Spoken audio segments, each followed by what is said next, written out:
ministro da Economia do Japão, Akira Amari, disse hoje que os investidores não entenderam o significado da decisão do Banco do Japão. Amari disse que a adoção de uma meta formal de inflação representa uma ruptura com a política monetária anterior e uma mudança de regime. O mercado entendeu que a autoridade monetária apresentou poucas ações concretas para alcançar a nova meta de inflação de 2%. E as principais bolsas da Ásia, a gente tem aqui na tela essas informações, fecharam hoje em queda. A exceção ficou por conta de Xangai, com leve valorização de 0,25%, e Bombai teve alta de 0,27%. O Banco Central da Espanha estima que a economia do país tenha contraído 1,3% em 2012. De acordo com o documento, o PIB espanhol caiu 1,7% no quarto trimestre de 2012, na comparação com o mesmo período do ano anterior, e recuou 0,6% ante o terceiro trimestre. A instituição aponta o alto índice de desemprego, de mais de 25% da população, como responsável pela contração de 3,9% na demanda interna. A redução do consumo esmagou o PIB espanhol. O primeiro-ministro do Reino Unido promete um referendo sobre a permanência britânica na União Europeia. Nesta quarta-feira, o premier David Cameron falou sobre o papel do Reino no bloco europeu. Ele afirmou que os britânicos não podem se afastar do mundo, mas disse saber da desilusão pública com a União Europeia, que está em níveis recordes. No Reino Unido, o conservador Cameron disse ainda que, caso seja reeleito em 2005, fará uma consulta popular sobre a permanência britânica no bloco, mas não deixou claro como ele votaria nesse caso. O Reino Unido não faz parte da Eurozona, conjunto de 17 países que utilizam a moeda única, o euro. E, embora enfrente o problema de grande déficit público, não está exposto à atual crise como os países da zona do euro. Até agora, as pesquisas de intenção de voto são incertas quanto às chances dos conservadores conseguirem maioria no parlamento para garantir a reeleição de David Cameron. O índice de confiança dos empresários do setor industrial da França teve uma forte queda para 86 pontos em janeiro, ante os 89 de dezembro. Economistas esperavam que uma leitura estivesse em 90 pontos para esse indicador.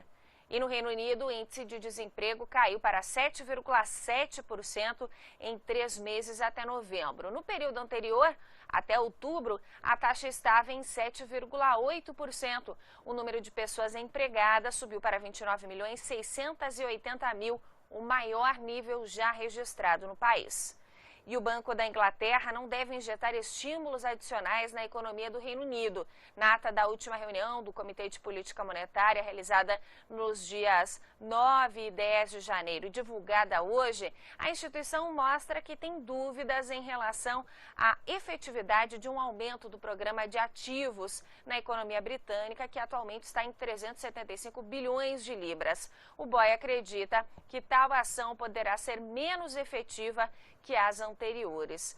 E vamos ver como estão as principais bolsas da Europa. Nesse momento a gente tem na tela esses dados. Bolsas europeias operam sem uma tendência definida.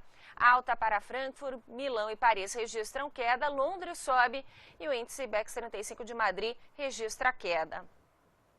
Participa conosco hoje aqui do Band News Mercado, o Breno Costa, que é economista-chefe da Goon. Breno, seja muito bem-vindo. O nosso assunto hoje é o sistema bancário brasileiro, aqui no Brasil e também no exterior. A gente viu no ano passado duas situações bem pontuais, o Banco Cruzeiro do Sul e o BVA com problemas e intervenção do Banco Central.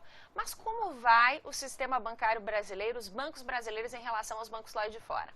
Em relação aos bancos de fora, a gente vai muito bem.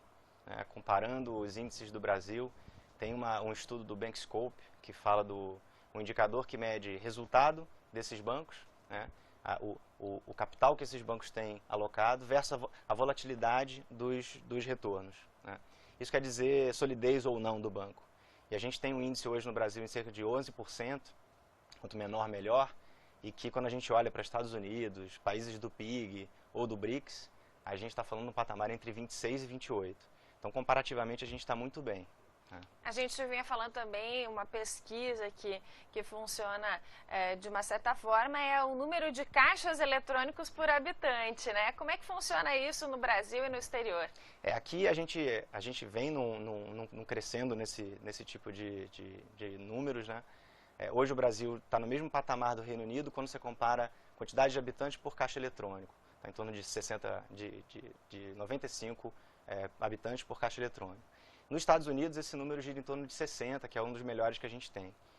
Quando a gente compara com China, por exemplo, são 700 habitantes por caixa eletrônico. Com Índia, são 300. Então, dá para a gente ter uma noção aí de que a gente está um pouco no meio do caminho nessa parte de evolução, né? E para que serve esse tipo de pesquisa? O número de habitantes por caixa eletrônico, por exemplo? É uma espécie de índice de cobertura de atendimento bancário, né?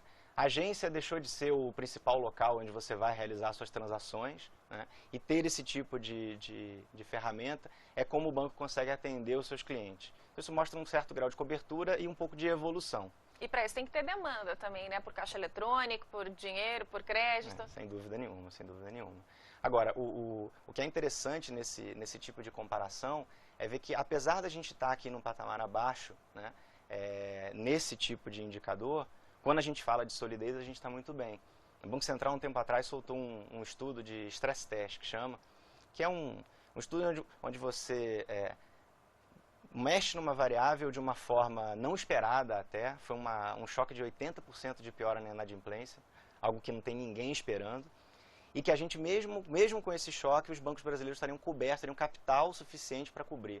Ou seja, mesmo com um índice subindo muito acima do que qualquer um pode esperar, a gente tem solidez no mercado, não tem quebradeira nem nada disso. Força um cenário de crise e ver como os bancos se saem desse cenário, né? Exatamente. Se saíram bem os bancos brasileiros. Se saíram bem, isso mostra que a gente não precisa de nenhum choque regulatório, a gente vê que isso não acontece há muito tempo.